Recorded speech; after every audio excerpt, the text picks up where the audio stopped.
Video from my October 14th, 2018 dive to the UB88 and the Moody. Here we have a picture of the UB88. The UB88 was a German Type 3 UB submarine that was 183 feet long. This is my dive profile from the dive. I did about a 20-minute bottom time, a 70-minute total run time with my gradient factor set at 3070. I want to be a little extra conservative. As you can see from my dive profile, the UB88 lies in about 190 feet of water. The stern of the UB88 is unfortunately covered in ghost nets. Ghost nets that are nets that have been cut away from fishing vessels and drift and catch on wrecks and other structure. The tail section, the stern, has started to fall away. Actually, the outer hull of the vessel has started to fall away. Here, because I was moving kind of slow, I decided to speed up the video a little bit. I really only got one full loop around the UB88, given the bottom time. There was a bit of current on the bottom, but was completely still at the surface. This was a stunning dive, one of the better U-boat dives that I've had. Here you can see the conning tower.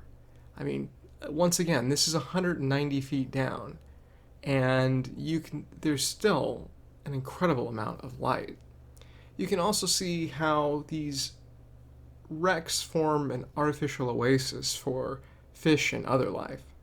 Apparently, there were a number of wolf eels that were along the wreck. I only actually saw one, and I've got some good video footage of him coming up in a minute. But it's a stunning dive. It's a haven for juvenile rockfish, blacksmith, cabezon, and many of the other SoCal natives. As you can see, the further towards the bow that I got, the denser the fish were. Here, huge schools of juvenile rockfish basically blotted out what are the four submarine torpedo tubes that were in the bow of the wreck. I wanted to get a good picture, but my camera would only focus on just the incredibly dense school of fish. It was such a neat sight to see. And this is where I spotted the one wolf eel that I saw. Apparently there were other wolf eels that were free swimming as well, but I was concentrating on getting around the wreck. The second site we dove was the USS Moody. The USS Moody sits in approximately 140 feet of water, and here's my dive profile. I did approximately a 25-minute dive, and the conditions were absolutely amazing, even better than the U-boat. The Moody was actually sunk for a movie, and here is the actual footage from the movie of the Moody sinking. Here you'll be able to see why it's so damaged, and also that it in fact split in two. Now, certain divers will actually run a line from one half of the Moody to the other. You can't see it just swimming in the sand, but it's close enough together that you can actually make it from one side to the other. I believe one of my dive buddies on this particular trip relayed the line.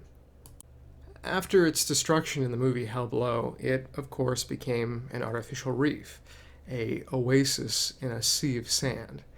And like many wrecks, it's a sanctuary for fish and other marine life. I've actually dove the Moody once or twice in the past, and one of the times I found a perfectly intact, basically brand new fishing rod and reel that I grabbed and carried around for the rest of the dive. Here, I spot a wolf eel inside the wreck, and if you've watched any of my videos, you know that I absolutely love wolf eels. So I zoomed in to take a little bit better video and several pictures that you can see on my website. It's always a good dive if you can see a wolf eel. Here I make my way around what I believe is the bow of the wreck.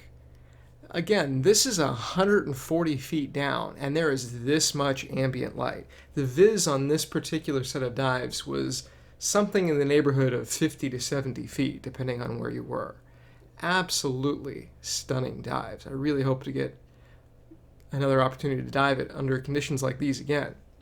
Here you can see Mitch, my dive buddy, with his bright white fins, as we're just taking our time moving along the wreck. It was beautiful. Again, there were large cabezon and lingcod all over the place, as is customary for a wreck like this. The Moody was a Clemson class 4-stack destroyer and was sunk back in 1933. So it's been down for a long time, and you can see that it's pretty heavily disintegrated. What's nice, given its current state, is to peek into the little cracks and crevices, because oftentimes you'll find a wolf eel or some other interesting critter staring right back at you. You do have to be somewhat careful. As I mentioned before, I found a wholly intact fishing rod and reel on this wreck on a previous dive, and it is very, very common to find fishing weights, lures, hooks, monofilament line absolutely covering this wreck. It can be a problem when you're diving it, and just getting an opportunity to dive it, especially on a calm, beautiful, clear day like this, can be difficult because sometimes you're chasing away fishing boats who've parked themselves on the wreck trying to fish for, some of the various cabezon and lingcod. I'm not quite sure what these structures were, but I thought they were quite interesting. It's a gorgeous wreck, and it's one that I highly recommend anybody with decompression procedures or better try to dive. What's neat, because it's split in half, you can dive it as though it was two separate wrecks. It was a big boat at 314 feet, a little bit smaller than the HCMS Yukon at 366 feet, which currently lies in Wreck Alley in San Diego. Both the UB88 and the Moody are actually really kind of local convenient wrecks. They're just outside the harbor out of San Pedro, and it only takes about half an hour or so to get out there on a decent sized boat. I tend to dive these wrecks on a 6-pack because, especially with the U-boat being 190 feet down, it's a specialized wreck that requires at least trimix level training. The Moody, though, is much more accessible to many more divers, and I strongly recommend that anybody who's got the certification at least give it a try. Given that it's 140 to sand, a deep diver with a 130-foot certification could at least skim along the top for a short period of time before hitting their no decompression limits.